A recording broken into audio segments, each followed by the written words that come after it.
What's up everyone, Dave here with another exciting tutorial, and today I'm going to talk about how to alter AI generated images using AI. Okay, I know that sounds kind of weird, but I feel like what I'm going to do is I have AI generated images via Midjourney, and it could be anything. It could even be photos, it could be drawings, it could be anything. But I'm going to alter it using Photoshop's new Firefly AI technology. Okay, and kind of see how to use them together. Now that'll make more sense in a second. Actually, let me jump into an example right away here. So this one I can see was generated or prompted, I should say. Here it is, and here's the prompt that I did to get that. Now what I did is I brought this into Photoshop and I extended the canvas, and I'll show how to do this. And I just kept hitting generate to see what it would do. Okay, I was really surprised. This is what it came up with in Photoshop. Now granted, I had to kind of like redo a lot of the it several times to try to get something, but then I tried bringing in a bunch of my other AI generated stuff, and I was just super impressed with what was happening. Because you might say, well, why not just generate a full body character in Midjourney? And you could, right? But I feel like Photoshop to me feels like direct kind of editing ability for the imagery, okay? And where we can have kind of like localized things happening and we can kind of alter it. So, so here again, and if you have questions about how to even get started creating AI, you can look at I'll put a link to this video to show you kind of how I did this kind of stuff here. But let's assume that you have some AI stuff and you want to kind of alter it using Firefly's or Photoshop's Firefly. So what I did was I just took one and I hit save, and another one, hit save, and I saved a couple of them, and you can see right here, here's some that I saved. So the castle, the dragon, the Indian, the monkey, skeleton, and the steampunk female. So I'm going to kind of use some of those as starting points in Photoshop. So let's dive right in. So what I'm going to do, I'm going to go File, and I'm going to go Open. Or I'm just going to go File New, actually. File New. And actually, no, let's go File Open. And let's start with this castle. Okay, if we look at this castle, hey, really cool, but let's say we want it, we want to see more of it, or we want it kind of a 16:9 aspect ratio or whatever. I'm just going to go like this, File, Canvas Size, and I'm going to go here to %. I always like to deal with %, and I'm just going to say width 200. Great. Now I can kind of go like that. I press spacebar, and watch how crazy this is. I can just go to this thing here and go here. Now remember, this was AI generated. I'm just going to have click on generative fill and then click on generate, and then I'm going to let Photoshop's AI technology kind of determine what the rest of this image should look like. And I feel like the old way that this was done was, kind of taking the clone stamp and, kind of grabbing some trees. I'm just going to hit generate one more time here. Sometimes this is still in beta, so I feel like sometimes it gives you some trouble, but I'll just go ahead and kind of do it again.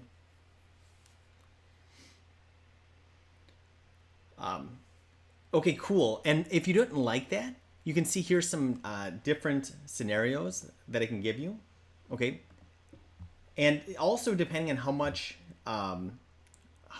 room you gave it. So if you gave it more canvas, so let's say if I did this, I'm just going to undo all of them, and I'm going to even give it more canvas to work with.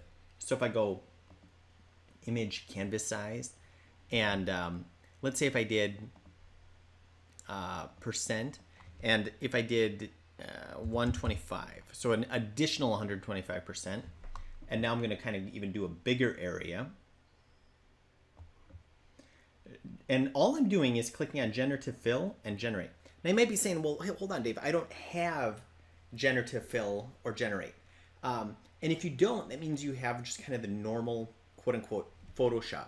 So this one that I'm using is Photoshop Beta, and you can see that it has the white icon here. Okay, so we can see that it maybe needs a little bit of work, and I feel like there's this crease down the center. Maybe what I'll do is, well, actually that's looking pretty good. Let me go over here and kind of have this continue.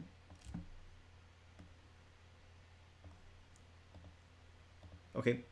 I'll also put a link to kind of how to grab Photoshop Beta to kind of test out this AI.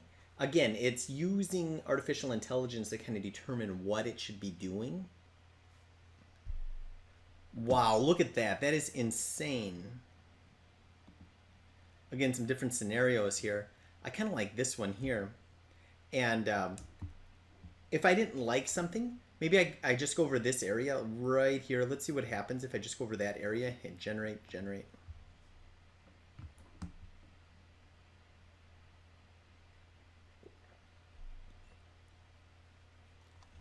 And this is what I mean by kind of, it's localized, where I'm kind of like able to guide the what it's thinking or doing. And let's not forget, we have all of the Photoshop capabilities right in here. So like this streak, for example, if I go to layers, okay, I can see that this is the layers that it's producing right now. And what I'm going to do is I'm just going to flatten this. And to do that, I'm just going to go Control-Alt-Shift-E on the top layer, and it's going to flatten but keep all those. And now something like that, I could come in here with my spot healing brush, press the bracket key, and I could go like this. Okay, and we've got that out of there. And that's what's really cool about this, is that we're right in Photoshop, right? We have all the capabilities of Photoshop. And so we never even had to leave it. Maybe I want to get rid of this thing here. Okay. Awesome.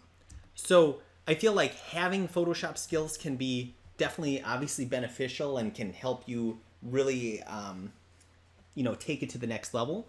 But I feel like for concepting, for, helping with even matte paintings or whatever you want to do, really, really cool stuff.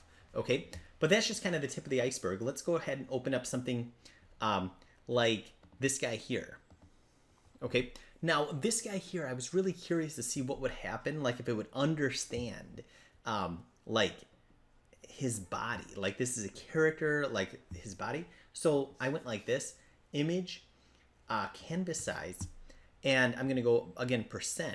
Now, if I only want to grow it down, I'm going to click on this thing, and I'm going to kind of visualize that it's going to grow downward, okay, or across, as opposed to kind of from the center in all directions. So I'm going to click right there.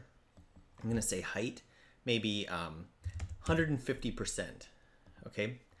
And what I've also noticed is that if I grow too much, it kind of can look weird. So I grow even just a little bit at a time. So I'm going to click on that. I'm just going to hit Generative Fill, Generate. And again, let's see what happens. This is so creepy.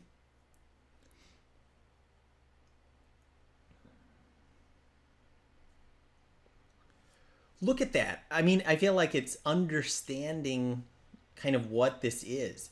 And now if I go like this, image, canvas size, I'm going to go width, and I want it to grow that way, let's say. I'm going to say %, maybe 125%. And now let's kind of grow like this. Generative fill, generate.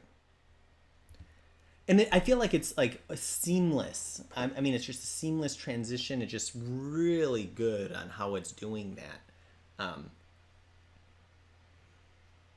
I mean, sometimes obviously the result can be really bizarre looking and not what we want. And if that's the case, I'll even just kind of regenerate right here, or I'll even prompt it. Let's not forget we can kind of type in text like, remove something or add this type of thing. And ooh, yeah, I'm kind of liking that arm. That looks pretty cool. Ooh, that looks cool too. again, for concepting, I mean, really cool stuff. I almost like this one here. I kind of like that. So, and again, we're building in Photoshop. So again, if I wanted to correct the background like here, I could. And again, I can kind of keep extending and kind of growing this creature. Let's take a look at another one. So like this monkey here, even with this fine fur and color detail, let's see what it looks like. So if I go to image, canvas size, I'm going to grow it upward now. So I'm going to go down here. I'm going to say percent. I'm going to say like 150%, actually for the height. Okay. And now I'm going to go like this, and let's see if it understands that kind of his head should be right there. So if I go to this and then generate, notice I'm not even really typing anything, right? I'm just kind of letting it do its magic. Let's think for a little bit here. And look at, again, how seamless. I can move that out of the way, and I can try some different ones. Maybe I want to view this kind of from a distance, so I'm just going to hit Alt, click on my magnifying glass. And you can see here, now I can kind of determine what I like best. Messier hairstyle. Maybe I kind of like that. Yeah, I'm digging that. So again, you can kind of see how you can do that. Now, I'll open up another one here. Let's open up like this dragon. And it doesn't have to just be used for extending images. You could do something like this with the lasso. And I could kind of like go like this. And I could maybe type in, sunglasses. And I can hit generate. And let's see if it makes it look like this guy's wearing sunglasses.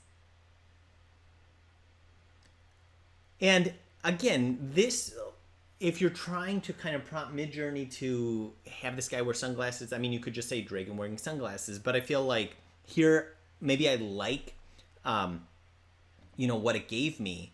And now I want to alter the current status of it. And you can see that it understands kind of what is going on here.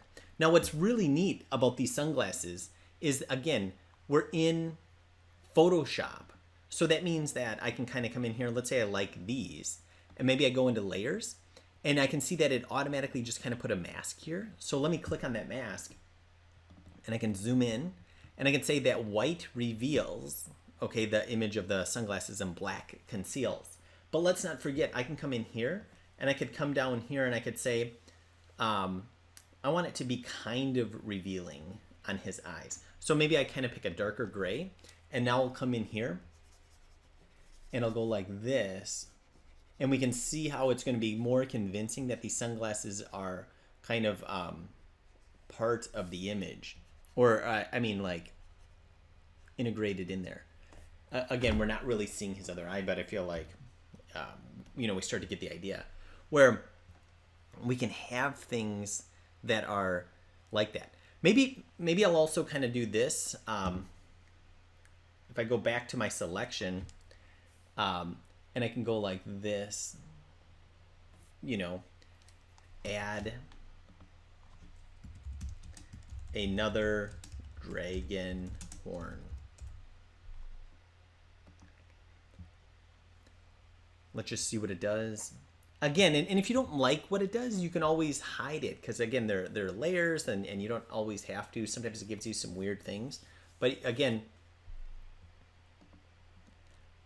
I'm not really liking that. I'm going to say dragon ear. Let's see what that does. Again, I can kind of change it. I can just hit regenerate right here.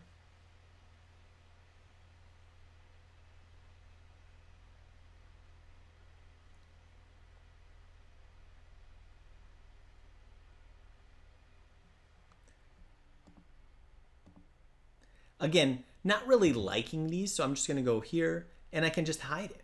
Okay, so again, I feel like it's really neat that we have these layers that we can kind of hide, and we can kind of work with.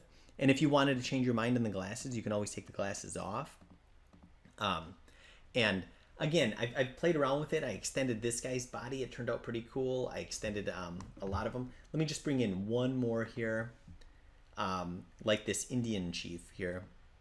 Okay, so again, super, super elaborate detail. I'm going to kind of zoom out, and I'm going to go image, canvas size. And again, I'll have this go up. So I'll go percentage, maybe 125. And what I've noticed is that, like, if you, whoa, hold on, image, canvas size, height. I want the height to be maybe 125. What I've noticed is that if you get it like a lot of height up here, it'll think that you want his headdress to kind of like take all that space. So I'm just going to kind of do a little bit, because I can always keep adding height if I want to, but I feel like it's going to kind of figure out that you don't want the design elements to go that high, and then it'll just kind of fill in background elements. But we'll see how, or we'll see if it does this, how it takes the feathers and kind of completes the thought. Ooh, nice. Yeah, I'm liking that. Now maybe I'll go like this, image, canvas size, and let's do, again, percent, and now I'll do width 150.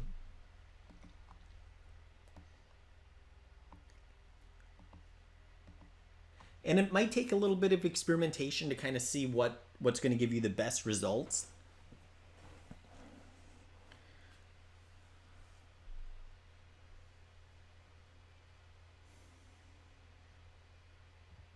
Nice. And again, don't forget, every time it does it, it's going to give you 3 scenarios. So I'm just going to kind of see if I can go back here and see.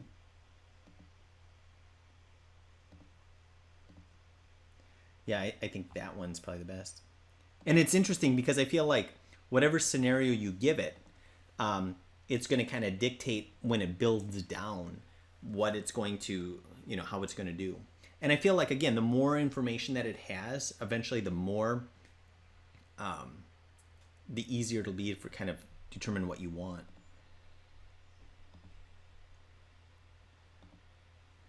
Okay, let's see. Yeah, I'm kind of digging that. Now I'm going to go image, canvas size, and now I'll build down. So I'm going to go, again, height, percent, maybe, I don't know, 150. Let's see this. But I feel like I could give this guy glasses. I could kind of pick localized areas to edit. I could, do color correction. Anything that you needed to do in Photoshop, you could, and have really kind of that finite or that very specific control to it. Again, we can kind of start to see some ideas here on how that's happening. So really cool stuff. Hopefully you found this helpful. Let me know what you think about this in the comments below. This idea of using Photoshop's Firefly to kind of enhance or grow or alter your pre-existing AI images. So again, leave the comments below and make sure to like and subscribe for new videos every week. All right, I'll see you next time. Thank you.